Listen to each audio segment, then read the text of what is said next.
1.95. Crafty. And Ohtani greets them with a towering fly ball to center field. A souvenir to the seats to start. The world's spinning fast. Can't you see it? Your mind is racing, chasing every fleeting thought. You're surrounded by noise, trying to find your own voice. Second half predictions for the 2026 Major League Baseball season. All right, here we go. Now listen, a lot can change. This can be absolutely just horrifically bad and incorrect given the lack of understanding and full information I have, obviously, with the deadline yet to come. However, I think I have an idea of what most of these teams are going to do.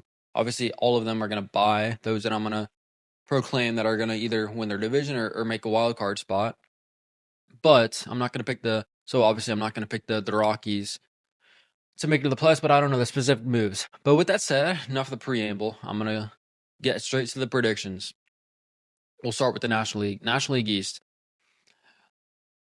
I like the Phillies. Obviously the Braves right now have a 3-game lead, but they have slid tremendously over the past couple months after their hot start. I am concerned. It is death con for Austin Riley right now. I don't know what has happened to him. I'm not there, but it's past the concerning part. I think you just have to assume that this is who he is right now. And obviously they can cover for him in that lineup. That lineup is covered with future Hall of Famers. But he was a big cog in that lineup, and him just having an OPS around 600, I think that's who he is at this point. And if he's going to continue to be that way for this second half with their lack of starting pitching after Chris Sale, they've just been ravaged by injuries, obviously, with Swellenbach and Spencer Strider. Their bullpen is okay, but they're going to need to score a lot of runs with the starts that aren't started by Chris Sale. And again, I don't want to keep harping on Austin Riley, but if he's not going to be, he's not even average right now. He's an automatic out. That's asking a lot of Matt Olson, Ozzie Albies, and obviously Acuna is on the shelf right now as well. Drake Baldwin was in the midst of a terrible 0-for-34 slide. I think with the Phillies' momentum right now, with Kyle Schwarber having the year he's having, Bryce Harper having the year he's having, Brandon Marsh having a breakout year to say the least, an all-star season, I think they're definitely going to add a bat. So whoever that may be, that's if Trey Turner. I'm a little bit more optimistic on Trey Turner than I am Austin Riley, given Trey Turner's Austin Riley last year he was not the same either. For pertaining to Trey Turner, this has just been a bad first half. I'm gonna assume that he's all of a sudden not just washed. He's still only 32, and he's still playing good defense as well. Since Don Mattingly took over, they're just one of the best teams in baseball by winning percentage, and that rotation is absolutely disgusting. Zach Wheeler seems like he's going to be even more motivated than he was prior to the first half with his all-star snub. Obviously, Christopher Sanchez, sans that clunker, has been, if not the best pitcher in baseball, one of them. Jesus Luzardo is one of the best number 3 starters. If he's your 3 starter, that's hell of a number 3. And obviously, Duran as your... I like the Phillies. I think, and as you'll see later in my predictions, I really like the Phillies. National League Central, the Brewers. I don't... Cubs, one of the, if not the straight-gearest team in the league. Not going to count out the Brewers. I think, as I mentioned in one of my prior videos, I think they should go after a big name, a la Tarek Skubal.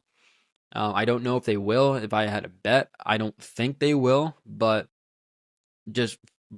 that's they would have to do that to win the World Series or even get there. But they don't have to make that big of a splash to win the putrid National League Central. I think it's obviously theirs to be at. I don't need to linger on this. I don't think anybody's going to push back on that. And speaking of not pushing back on anything, I got the Dodgers in the National League West. I think we can move on from there to the AL side. I think it's the Rays. It's fluctuated back and forth between them and the Yankees, 3 or 4 games either way. And with the recent swoon that the Yankees have been on, playing about 500 baseball, I think that actually is exactly 500 baseball since Aaron Judge went on the shelf. They're just asking Cody Bellinger to cover a lot right now, and he has not been able. Paul Goldschmidt is showing his age right now. At 38, he had a phenomenal first 2 months, but he is not the same at all. Another terrible slide, a lot like Drake Baldwin. Shortstop is an absolute hole right now with Caballero and Volpe. Their offense is just not humming as it was with Aaron Judge, obviously, something you could have anticipated. The rotation is obviously as deadly as there is in the entire game, especially when Max Fried comes back and Carlos Rondon comes back. But you got to score, and their lack of offensive production is ominous, is scary, is disconcerting. And I think the Rays, even there's a precipitous drop-off after the first 3 after Aranda, Caminero, and obviously Yanni Diaz. Their starting pitching is also phenomenal, and Brian Baker has been one of the best closers out of nowhere in the entire game. So, and they got a 3-game lead right now, so I'm not taking an underdog. It's bit of a. I haven't looked at the odds, but I would assume that they're the chalk pick in this division. Although I don't need to predicate this or preface this by, I don't know what the moves are going to be. Obviously, if the Yankees go out there and get not a Skubal, but Yordan Alvarez, maybe I doubt he's going to be out there. But if they do think Judge is going to be out for the entire season, they may go out and just say fuck and to get a big bat. Obviously, that would change things. But as it stands right now, I can't bet against the Rays. In the Central, the Guardians. This division is absolutely putrid. White Sox have a 1-game lead right now, but their pitching is gonna cause them to falter, in my opinion. Sands, Davis, Martin, Anthony Kay has had a couple good starts here and there, but their pitching is it's a lot like the Nationals, right? Just a phenomenal offense and a terrible pitching staff. I would surmise they're going to address it at the deadline. I would have liked Lance McCullers for them. That was a little sneaky move by the Brewers to get him. I omitted that move for Milwaukee when I talked about them. Lance would have fit phenomenally, in my opinion, for the White Sox. They're just so bereft of arms right now, and I don't think it's stabilized a little bit in the first half, but I think it's going to tail off in the second half. And I don't think Colson Montgomery, even though Murakami is back, Miguel Vargas, what a bomb he hit in the All-Star game, I don't think they're going to be able to score enough to cover for the runs they're going to give up. And the Guardians, they're going to get Jose Ramirez back. And Zardo has heated up a little bit as of late. If he can be the protection for Jose Ramirez, compound that with their pitching, which is obviously always phenomenal. By the way, their starting 5, they've only team in baseball to start every one of their starting 5 coming out of spring training in the entire game. Shout out to their medical staff. I don't know how they're doing it. I've read a couple articles on their lack of velocity. They're prioritizing health over velocity. I assume that's not a coincidence. They know what they're doing. But if that was the case, I don't know why every team wouldn't prioritize that. Take a couple miles an hour off your fastball to prioritize your health to make sure that you're not gonna go on the IL. It's worked for them, and obviously they have pretty good rotation that it's worth keeping healthy.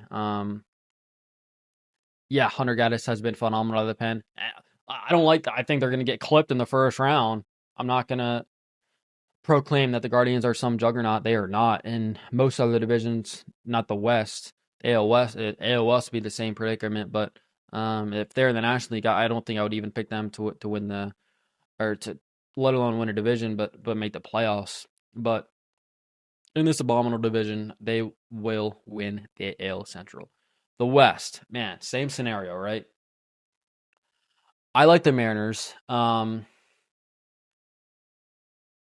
Mariners was most people's pick in the beginning of the season in spring training because of that rotation, because of obviously the season that Kyle O'Reilly came off of. Now he's sitting under 200, and they're still hovering around 500. I mean, could you imagine even if he picks it up to finish the year hitting 220 with an OPS just average? what that would do to the lineup to be alongside Josh Naylor, who's also had a terrible year. Julio is the only one really hitting consistently throughout the year. Same outlook as I just said for the Guardians. I'm not gonna talk as if there's some great team. They just happen to be in either the worst or the second worst division in all of baseball. And I don't trust the Rangers. And I think the Astros should sell. Maybe the Lance McCullers trade was a precursor to them selling. I think that would be the right move.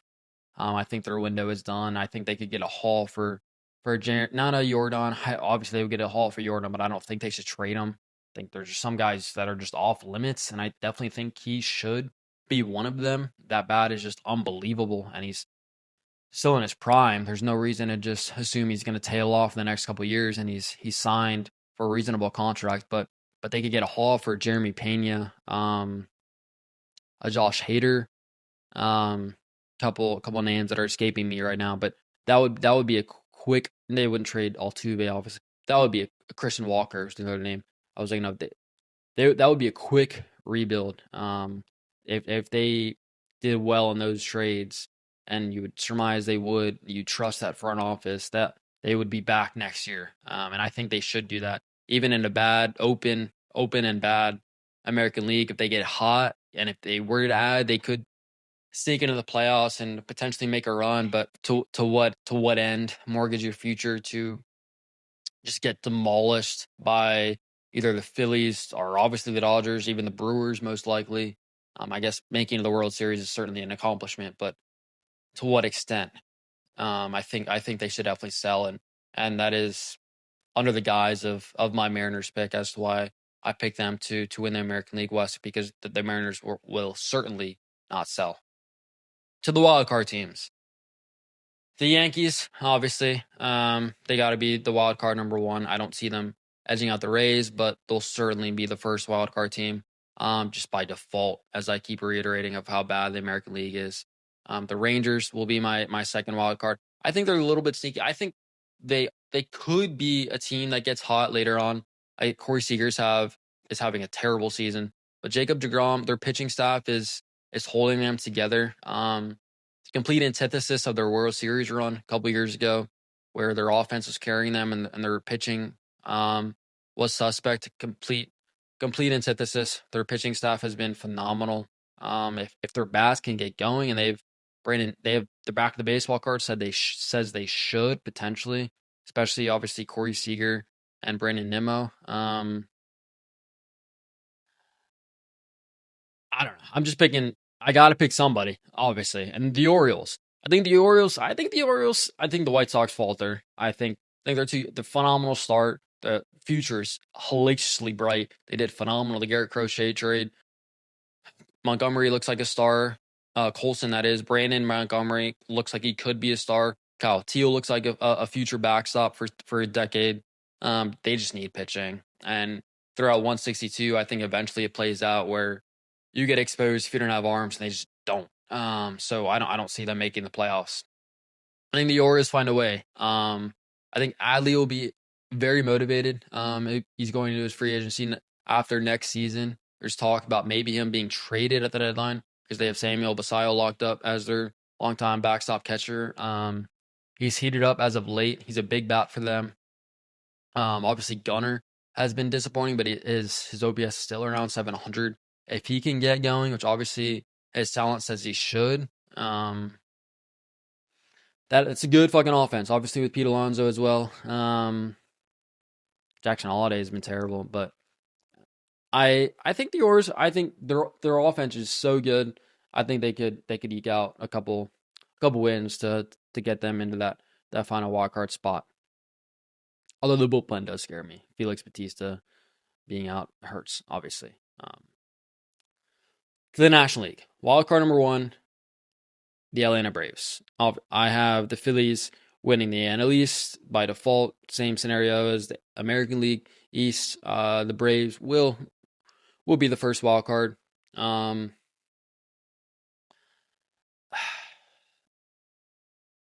kind of scared for their future. This recent stretch has been kind of ominous. They locked up they're guys all at once, right? Ozzy Albies, Ronald Acuna, Drake Baldwin, Michael Harris. They're just locked in these guys for the next half decade, and looked like they were saving money because it looked like they were all on their way to be stars. But I don't know. Other than Acuna, who he himself keeps getting hurt, Ozzy has regressed a little bit. Michael Harris looks like a budding star, but Drake Baldwin, although there's not a lot of catchers out there, so take your chance if you see a promising rookie stand out as Drake did last season. But this stretch that he's gotten a couple hits to break out of that 0 for 34 stretch that I alluded to that he was in earlier. But man, it's looking bleak right now for those guys that they locked up long term. And again, Chris Sale is their only starter right now. They're hurt. The other guys that are good are injured right now. I'm not gonna say that that's ominous for the future. Once they're healthy, they should be back to pitching well. And Chris Sale is obviously up there, and I don't know how much longer. It's a good front office. Obviously, Alex knows what he's doing. It's a good baseball culture over there. I'm not going to say they're going to start plummeting, but if the Mets get their act together, you see the Marlins are on the rise. The Nationals, it looks like they absolutely fleeced AJ Preller and the Padres with that James Wood, CJ Abrams trade. If they could sign some pitching in the offseason, that division is no joke. Braves have been at the top there for a long time. Not saying that they're gonna all of a sudden win 75 games next year, but it's a team to look at. I don't know if their time has come and gone. We'll see. But as it pertains to this year, I definitely don't see them not making the playoffs, even in a very good National League. The Padres, I think so. This is a little bit of a foreshadowing, a little bit of an anticipatory pick. I think they're gonna go for it. I don't think as bad as Manny, Fernando, OPS wise, because Fernando has picked it up as of late, almost has his average at 300, but he's still not hitting for any power, although he makes up for it with his steals on occasion. But as bad as Xander's hitting, I could just name the entire starting 9, and they're all big names. They would say their baseball cards say that they should be producing more, especially Manny and Fernando. Xander looks like Xander Bogaerts is just washed, but Jackson Merrow is tantalizing talent. As a rookie, he's regressed tremendously, obviously. But the rotation and the back of the pen, obviously with Mason Miller, they could flip Mason Miller, but I don't think it's in AJ Preller's DNA to sell. I don't think he wants to sell. And with them still hovering around 500, even with their stars not starring or even playing average, I think that would influence AJ to buy, not go out there and although he has been one to just give up any prospect, but I don't think this is the year to do that, obviously. So if they were to add, it would be on the margins, an ancillary piece here and there. And I think if they do that, I think one of these bats Manning has picked it up as of late a little bit. He's still hitting home runs, which somehow he has his OPS around 700, even though he's hitting below 2. Actually, I think his average is 203 right now. He had a couple hits the last game of the first half to raise it above 200. But if just one of these guys, the names that I mentioned in the lineup, picks it up and just hits adequately with this staff that the Padres have, obviously spearheaded by Michael King and that bullpen of theirs, I could see them sneaking in to the second wild card. The third and final wild card, say the Cardinals. I think the Nationals are sneaky. God, their offense is so deadly. I mean that's a borderline. Not names-wise, sans CJ Abrams and James Wood, but productivity-wise, and it's the best offense in all the game. It's a World Series-esque lineup. The numbers that they're producing on a daily basis, no matter where they are, no matter who they're facing. Luis Garcia has turned into a star with an OPS close to 900. Curtis Mead, although he's not playing every day, but when he's in there, he's absolutely mashing an OPS right around 900 as well. Although his average is not high, every hit is seemingly an extra base hit. That offense, Dylan Lyle, that offense is absolutely deadly. The pitching just so fucking bad. I don't think they'll add, which is why if they added an arm, a bullpen arm, I think they could sneak there, but I don't think it'd be the prudent thing to do because they have no chance of even winning a series, in my opinion, with that staff. So I don't think they will add. But if they did add, they would be my choice to actually sneak in there and claim that third and final wild card spot. But my pick, not the Cardinals. I think they're going to regress. I think they're actually going to fall out entirely. My final pick will be the Miami Marlins for that third and final wild card spot in the National League. I think they're on the rise, obviously, as this first half has shown. Otto Lopez has the best average in baseball. Kyle Stowers has looked like the all-star version that he was last season. Xavier Edwards, slap hitting second baseman that he is always on base, playing phenomenal defense. Obviously, they're pitching. They're going to keep Sandy off. If I think they're going to make the playoffs, they're going to keep Sandy. Continues to throw 7 innings, give up 2 or 3 runs. You know what you're getting with him. Max Meyer, first-time All-Star. Yuri Perez just threw 7 perfect innings. Those 3 with the bullpen, who innocuous names nobody's heard of other than Pete Fairbanks, who has actually been statistically their worst bullpen arm. It's been a solid bullpen who has kept them in games. Liam Hicks, I omitted him. 290 average, constantly on base. Joe Mack has stabilized the rotation, throwing out runners as their prior catcher Ramirez could not do. It's a scrappy bunch. I don't think they'll win a series, but I think they could get to that 88 win mark. Even if they play around 500, they could. There's 8 games above 500 right now. Even if they play around 500, they could straddle around that mark, which I think could get them into that third and final wild card spot. And my World Series prediction, again, contingent on a lot of things. A lot of things can change. It's reckless to make these predictions prior to the trade deadline. So many things can change, obviously. But as of right now, I have the Philadelphia Phillies beating the Baltimore Orioles in the World Series Fall Classic. I think that, as I've talked about in one of my prior videos, this Phillies window is not slowly, it is collapsing. It is shutting, and everybody's cognizant of that in that brass. Dave Dombrowski is a lot like AJ Preller. He is not one to shy away from making bold trades. And this, if that was his known trait prior to this year, it's only going to be accentuated this season because of Bryce Harper nearing the end of his prime, Kyle Schwarber nearing the end of his prime, JT Realmuto already at the end of his prime, Trey Turner seemingly at the end of his prime, Alec Boehm is a free agent, Christopher Sanchez, I don't know how much. He could. He's not going to replicate this season, but he could be good for a while. But Zach Wheeler is at the end of it. This is an old, expensive roster whose prime is slowly closing. It is closing. With the looming whatever the fuck is going to happen next season, this is the year I think that the Phillies go all in. I don't know what that means specifically, what names they add, but the biggest names out there, I think, will be scooped up by the Phillies. They do have a decent farm system as well. They could trade Justin Crawford in the outfield. They could trade Bryson Stott. I don't know what value he has on the trade market, but Dave will find some